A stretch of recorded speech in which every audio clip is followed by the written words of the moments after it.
Your cooking is horrible. You're old, and you've retired and are jobless now. There is no value or reason for me to be your husband anymore. I did such a good job being with you. Let's get a divorce ASAP. No alimony, just the 50-50 split of the joint property, including your $200K in retirement. I'm so considerate, right? When my retirement benefits came in, my husband suddenly confronted me with the divorce. The reason was my inadequacy as a wife. In all the decades we've been married, he had never taken care of his family life. I already knew too well what the real reason was. I glanced at his face. He must have thought I was in a state of shock. He had a look of glory, as if to say, I brought you to the depths of despair. A truly terrible betrayal, but then I could retaliate against him with peace of mind, couldn't I? Yes, I suppose so. If we are getting a divorce, we have to settle our finances. Right? Let's get it done, and you get the hell out of my life. You're gonna have to settle it. I calmly held out something in front of him. His one-way ticket to hell. I am an ordinary housewife, 60 years old this year. I've completed my employment to the full term, and I'm about to retire. When I was younger, it was still rare for women to attend university. I was eager to learn how the world worked and wanted to enjoy my youth, so I decided to continue my study in economics. As I studied, I gradually came to understand how the world was connected to my life. My humble dream was to manage my own restaurant, but I decided to work as a public servant in search of stability. My husband Mark was a classmate of mine at the same university. Although we majored the same, we had little to do with each other at first. We happened to be in the same club in our junior year and started to interact often. A lot of time was spent together at club events and on our thesis research. We gradually became close to each other, but didn't start dating until after graduation. I regularly went out for drinks with him and other university friends and enjoyed our time complaining about each other's workplaces. Among them, we especially got along well and sometimes went out for a drink just the two of us. I didn't dislike him and enjoyed his company on many occasions. One thing led to another. We naturally became an ordinary couple. We normally got together at either of the houses and just lazed around on the weekends. I used to cook something simple, and we ate it together or went to a fast food chain. Occasionally, we splurged a little and enjoyed eating at a nice restaurant. Every summer and winter holiday, we took a trip abroad or to other parts of the country. After 5 years of dating, we decided to get married. I was turning 30, a milestone year for me. I thought it was the right time, and we both agreed it was a good time to start a family. 2 years after our marriage, our long-awaited daughter Maggie was born. It was my first experience with pregnancy and childbirth, and I had a lot of worries. Even so, Mark seems to be taking it much easier. I wasn't pleased with him, but managed to put up with his nonchalance in silence. Behind the scenes, there was my sister Stephanie. About the same time I graduated from university, our parents passed away. She got a job right out of high school, and I was already employed, so we were financially stable. We both loved our parents and supported each other through hard times. We lived about a 10 minutes walk apart, and if something happened to either of us, we ran to each other immediately. She was unmarried and not dating anyone. She had a pessimistic view of a relationship as a result of having numerous scumbag boyfriends after high school. The first guy she dated was quite a playboy, who cheated around on her. He had borrowed money from a loan shark under her name and went on a spree. Thanks to him, she still carried distrust and avoided meeting men. She understood me well. When I told her I was pregnant and struggling, she cared for me more than anyone else and came over every day to help me with the housework. Mark had an old-fashioned idea and refused to do any chores. I was working and doing housework while my morning sickness was so bad. I was totally exhausted until I went on maternity leave. Stephanie really helped me throughout, and I was able to deliver without any problems. Mark was present at the birth, and we were able to share the excitement. However, he abandoned childcare after that. On top of it, he complained about dinner being late and his lack of sleep from a crying baby. He became grumpier by the day. I was grateful for Stephanie, who was coming to help me on those days after work. She also loved kids and took care of Maggie as well. She and Mark got along well, and she was very good at handling his bad mood. "Oh my God, Mark, what are you talking about? Drink, drink, drink." Oh yeah? I will take your word for it and have some. I felt I had managed to keep things going because she was there for me through all the hard times. It was hard to balance housework and childcare every day, but just like when we were dating, we kept the tradition and traveling in summer and winter. That was my motivation to push myself hard. Fortunately, Maggie grew up healthy. I was relieved that she was able to enter the university of her choice. She went on to study Spanish at the university. She loved traveling abroad and wished to find a job that she was passionate about. She looked for something she could keep training her skill. After graduation, she became a translator at a trading company. She assisted in translating difficult documents, and I couldn't help but be a proud parent. She was finally on her own, and I was approaching my retirement age. I had saved enough money and would receive a large sum of retirement fund. Since I was going to have a lot of time, I wanted to try something new. In the meantime, I noticed something strange. Mark was coming home late those days.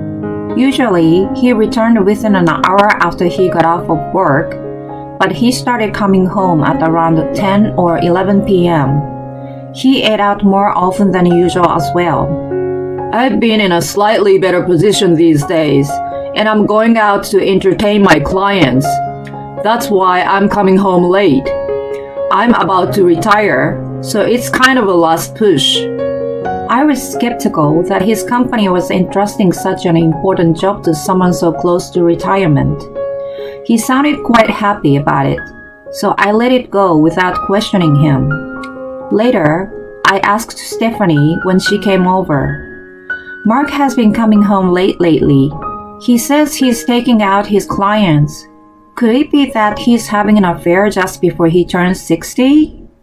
Don't be ridiculous. I'm sure he's just putting in his last effort, as he says. I know him well too, but he doesn't have that kind of energy anymore, does he? You must know it better than anyone." I was probably overthinking. I imagined a carefree life together when we retired and wanted to enjoy going out like we used to. I didn't want to believe that he was cheating on me at that point and pushed the thought to the back of my head.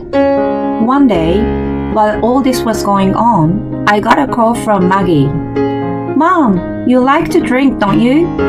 I found a stylish bar the other day. Let's go together." "Of course it's on me, so don't worry." "Wow, you sound so adult now. I will take your word for it. Let's go." I was so happy to hear her all grown up and decided to take the rare opportunity. A few days later, we met for drinks. I knew at a glance that it was the kind of trendy place she liked. It was a cafe bar that mainly served craft beer and wine. The chef, who was well-versed in both American and French cuisine, offered a wide range of dishes. The atmosphere of the bar was also very cozy and relaxing. You always come to such a nice place? Isn't it quite expensive? Are you making a good living? I don't come here all the time. I only come here on special occasions like tonight. Besides, it's not that expensive. We joked around, enjoying our first outing together in a while. She recently found a boyfriend. He worked at the same company as her and sounded like a prominent employee. Finally, being able to talk about things like this with her moved me deeply, and I almost cried. Then I witnessed a shocking scene. When I went to use the restroom, I saw Mark sitting at the counter. The person sitting next to him was Stephanie.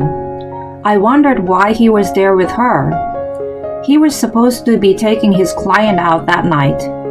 I thought about calling out to them, but the way they were behaving didn't look like they were just relatives.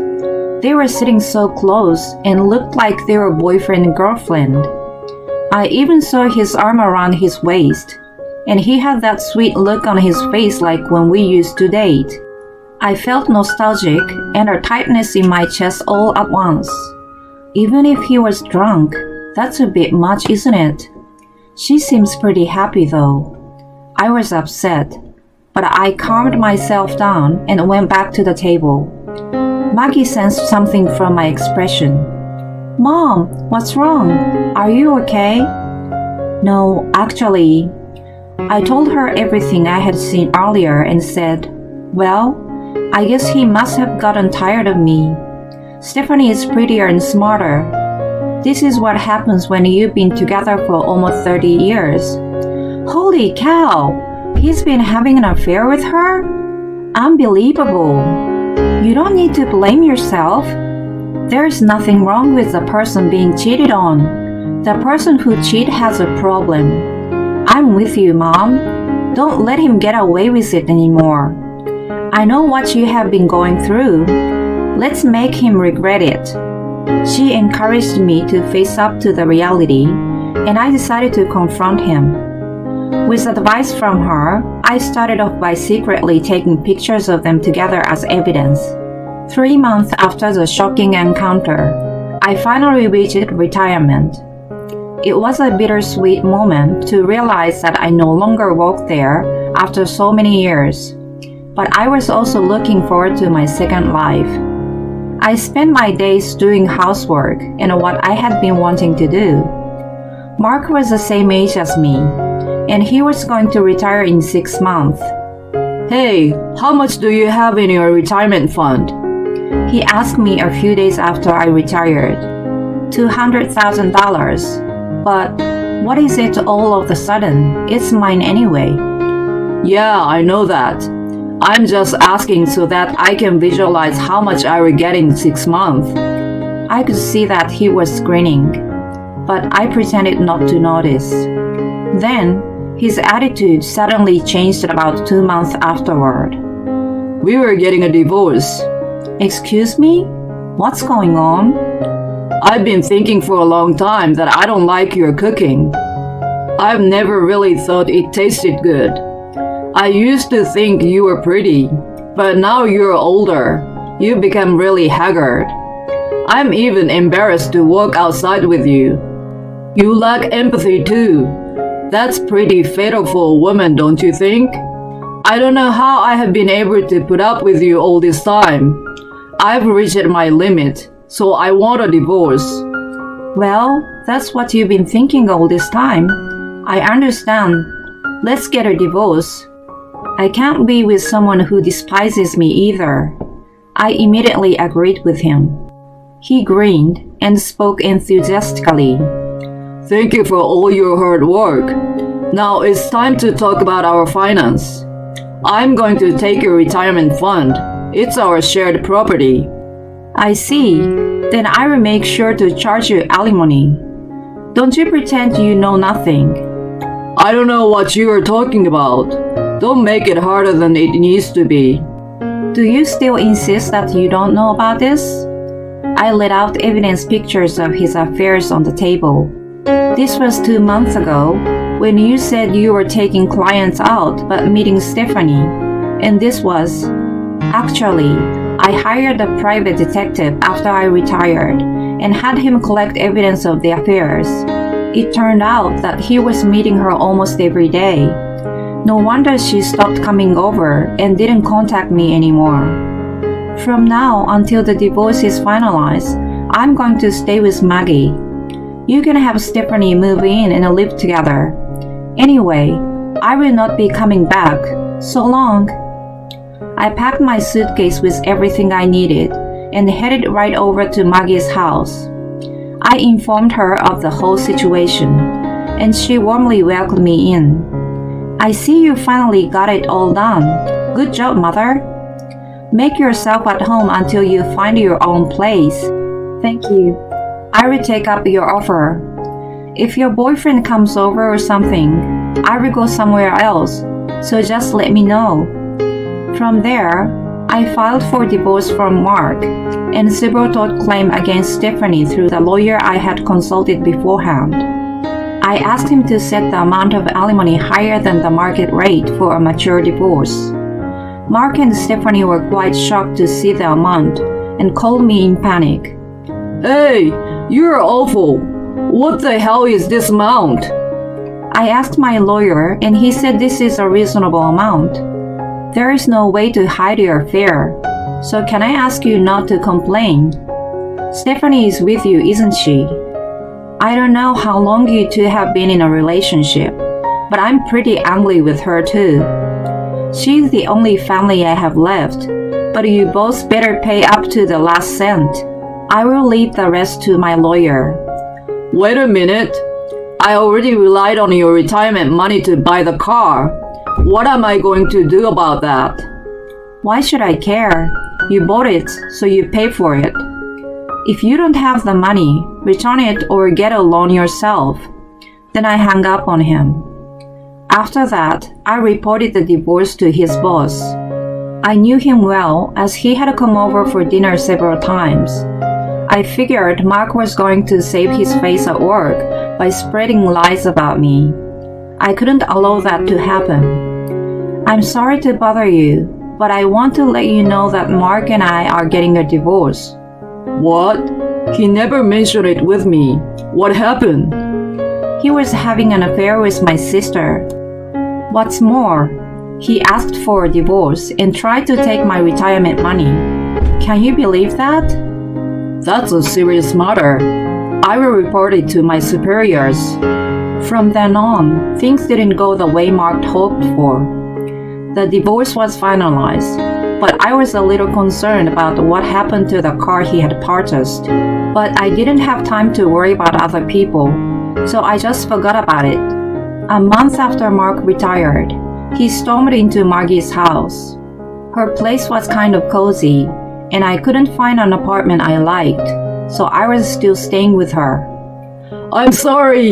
Can we get back together? Paying for alimony is hard, and I'm struggling to live a normal life.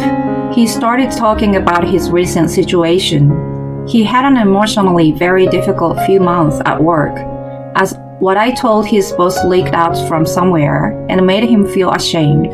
He had been looking forward to his retirement fund, but it was reduced drastically due to a tip-off about the wrongdoing he had done behind the scenes. He of course gave up on buying a car.